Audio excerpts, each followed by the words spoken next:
UK government പുതിയ rule കൊണ്ടുവരുന്നുണ്ട്. ഈ റൂളിന്റെ ഉദ്ദേശം എന്താണെന്ന് വെച്ചിട്ടുണ്ടെങ്കിൽ ക്രിപ്റ്റോ യൂസേഴ്സ്, ക്രിപ്റ്റോ കമ്പനികൾ അല്ലെങ്കിൽ സിറ്റിസൺസ് ഓഫ് യുണൈറ്റഡ് കിങ്ഡം അവരൊക്കെ ഇനി തൊട്ടിട്ട് വല്ല ക്രിപ്റ്റോ റിലേറ്റഡ് ആക്ടിവിറ്റീസിൽ പങ്കുവെക്കുകയാണെങ്കിൽ, മീനിങ് ക്രിപ്റ്റോ ട്രാൻസാക്ഷൻ നടത്തുകയാണെങ്കിൽ, ക്രിപ്റ്റോയിൽ ട്രേഡ് ചെയ്യുകയാണെങ്കിൽ, മീൻസ് അല്ലെങ്കിൽ wide varieties of crypto currency വാങ്ങി വെക്കുകയാണെങ്കിൽ ഇതിന്റെയൊക്കെ ഡാറ്റ മുഴുവനും UK ഗവൺമെന്റിന് കൊടുക്കണം. മീൻസ് കളക്ട് ചെയ്യണം, പിന്നെ റിപ്പോർട്ട് ചെയ്യണം. UK ഗവൺമെന്റ് UK സിറ്റിസൺസിനോട് പറയാണ് ഇനി തൊട്ടിട്ട്, മീൻസ് ഇനി തൊട്ടുള്ള ജനുവരി 1, 2026 പ്രാബല്യത്തിലാണ്. പക്ഷെ ഉടനെ തന്നെ കാര്യങ്ങൾ ചെയ്തു തുടങ്ങിക്കോന്നാ പറയുന്നത്. UK സിറ്റിസൺസ് ഇനി തൊട്ടിട്ട് അവരുടെ tax identification number, house number, പിന്നെ അതിനനുസരിച്ചിട്ട് അവര് എന്തൊക്കെ ക്രിപ്റ്റോയിൽ ഡീൽ ചെയ്തു, മീൻസ് ക്രിപ്റ്റോ ട്രാൻസാക്ഷൻ നടത്തി, ക്രിപ്റ്റോ റിലേറ്റഡ് ആയിട്ടുള്ള ട്രേഡുകൾ നടത്തി, എത്ര കോയിൻസ് ഹോൾഡ് ചെയ്യുന്നുണ്ട്, എത്ര wide varieties of coins hold ചെയ്യുന്നുണ്ട്, അതൊക്കെ ഉണ്ട്. ഇതൊക്കെ UK ഗവൺമെന്റിന് റിപ്പോർട്ട് ചെയ്തേ പറ്റും, അല്ലെങ്കിൽ UK അതോറിറ്റീസിന്. ഇതെന്തിനാ ചെയ്യുന്ന വെച്ചിട്ടുണ്ടെങ്കിൽ ഇത്രേ ഉള്ളൂ, ഫ്രോഡ് പിന്നെ സ്കാം ഒന്നും പെടാണ്ടിരിക്കാൻ വേണ്ടിയിട്ടാണ്, പിന്നെ ഒരു സ്റ്റെബിലിറ്റി കൊണ്ടുവരാൻ വേണ്ടിയിട്ട് ക്രിപ്റ്റോ ലോകത്ത്. ഇതെന്തിനാ ചെയ്യുന്ന വെച്ചിട്ടുണ്ടെങ്കിൽ UKയിൽ ഒരു സ്റ്റെബിലിറ്റി കൊണ്ടുവരാൻ വേണ്ടിയിട്ട്, ഇത്രേ ഉള്ളൂ. പിന്നെ ഇത് ചെയ്തില്ലെങ്കിൽ ഉള്ള പ്രശ്നം എന്താണെന്ന് വെച്ചിട്ടുണ്ടെങ്കിൽ ഇത്രേ ഉള്ളൂ, ഫൈൻ അടക്കേണ്ടി വരും. ആരായാലും ശരി, കമ്പനി ആയാലും ശരി, സിറ്റിസൺസ് ആയാലും ശരി, ഫൈൻ അടക്കണം. 300 പൗണ്ടാണ് ഫൈൻ. ഇത് അടച്ചേ പറ്റും. മീൻസ് ഇത് അത്ര വലിയ കാശില്ല, പക്ഷെ ഇതിന്റെ എക്സ്റ്റെൻഡ് എത്രയാ നമുക്ക് അറിയില്ല. മീൻസ് ഈ പണിഷ്മെന്റിന്റെ മനസ്സിലായേ, നമ്മൾ അടച്ചില്ലെങ്കിൽ മീൻസ് കൺസിക്യൂട്ടീവ് ഡേയ്സോ അല്ലെങ്കിൽ ഇത്ര ഡ്യൂറേഷനിലോ നമുക്കറിയില്ല ഇത്. പക്ഷെ പണിഷ്മെന്റ് ഉണ്ടാവും, ഉറപ്പാണ്. UK ഗവൺമെന്റ് ഇത് എന്തിനാ ചെയ്യുന്ന വെച്ചിട്ടുണ്ടെങ്കിൽ റോബസ്റ്റ് റെഗുലേറ്ററി ഫ്രെയിംവർക്ക് ഉണ്ടാക്കാണ് ബേസിക്കലി ക്രിപ്റ്റോ കറൻസിക്ക് വേണ്ടി. അത്രേ ഉള്ളൂ.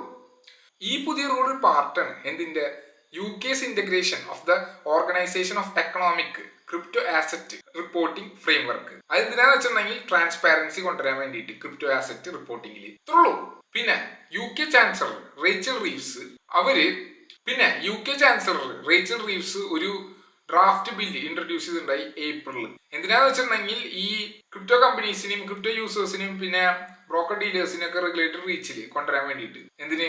ടു ഫൈറ്റ് സ്കാംസ്, ഫ്രോഡ്സ്, പിന്നെ സ്റ്റെബിലിറ്റി കൊണ്ടുവരാൻ വേണ്ടിയിട്ട് എക്കോണമിയിൽ. മനസ്സിലായോ? ഈ റെഗുലേറ്ററി ഫ്രെയിംവർക്കിന്റെ ഇമ്പോർട്ടൻസ് മനസ്സിലാവണമെങ്കിൽ ഇപ്പോഴത്തെ റീസെന്റ് സ്റ്റഡി നോക്കിയാൽ മതി. Recent study by UK's financial conduct authority. അതിൽ പറഞ്ഞു വെച്ചിട്ടുണ്ടെങ്കിൽ മീൻസ് ഇപ്പൊ 12% ആൾക്കാർ UKയിൽ ക്രിപ്റ്റോ ഉപയോഗിക്കുന്നുണ്ടെന്നാണ് പറയുന്നത്. 4% ക്രിപ്റ്റോ യൂസേഴ്സ് 2021. അത് വെച്ച് കമ്പയർ ചെയ്ത് നോക്കി, മീൻസ് എത്ര 3 ഇരട്ടി കൂടെ കയറി ഏകദേശം. മനസ്സിലായോ?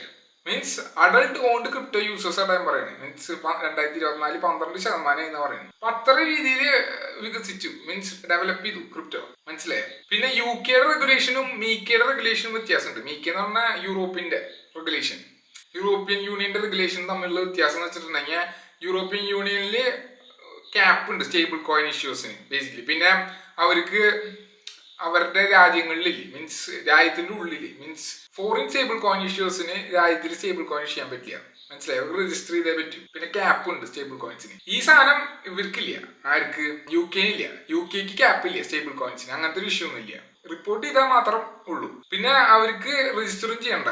മീൻസ് ഫോറിൻ സ്റ്റേബിൾ കോയിൻ ഇഷ്യൂസിന് രാജ്യത്തിൽ ഫംഗ്ഷൻ ചെയ്യാം, പക്ഷെ രജിസ്റ്റർ ചെയ്യണ്ട. അങ്ങനത്തെ ഗുണം ഉണ്ട്. കുറച്ചും കൂടി റിലാക്സ്ഡ് ആണ് അവര് ആ കാര്യത്തിൽ. യൂറോപ്പിലൊക്കെ കുറച്ചും കൂടി സ്ട്രിഞ്ചന്റ് ആണെന്നുണ്ട്.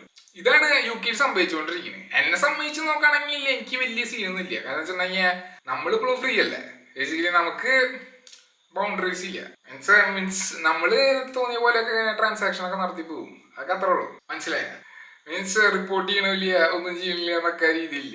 റിപ്പോർട്ട് ചെയ്യണമെന്നുണ്ട്, എത്ര കാശുണ്ടായി റിപ്പോർട്ട് ചെയ്യണം എന്നൊക്കെ ഉണ്ടെന്നുണ്ട്. പക്ഷെ അതിനുള്ള വഴികളൊക്കെ ഉണ്ട് മറക്കാനൊക്കെ.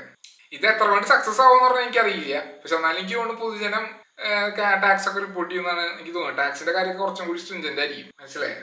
റിപ്പോർട്ട് ചെയ്തേ പറ്റൂ എന്നുള്ള അവസ്ഥയായിരിക്കും ചിലപ്പോൾ. എന്തായാലും ശരി, അതാണ് ഈ വീഡിയോ എനിക്ക് പറയാനുള്ളത്. നിങ്ങൾക്ക് ഈ വീഡിയോ ഇഷ്ടമാണെങ്കിൽ ലൈക്ക് അടിക്കുക, സബ്സ്ക്രൈബ് ചെയ്യുക. Thank you. Have A nice day.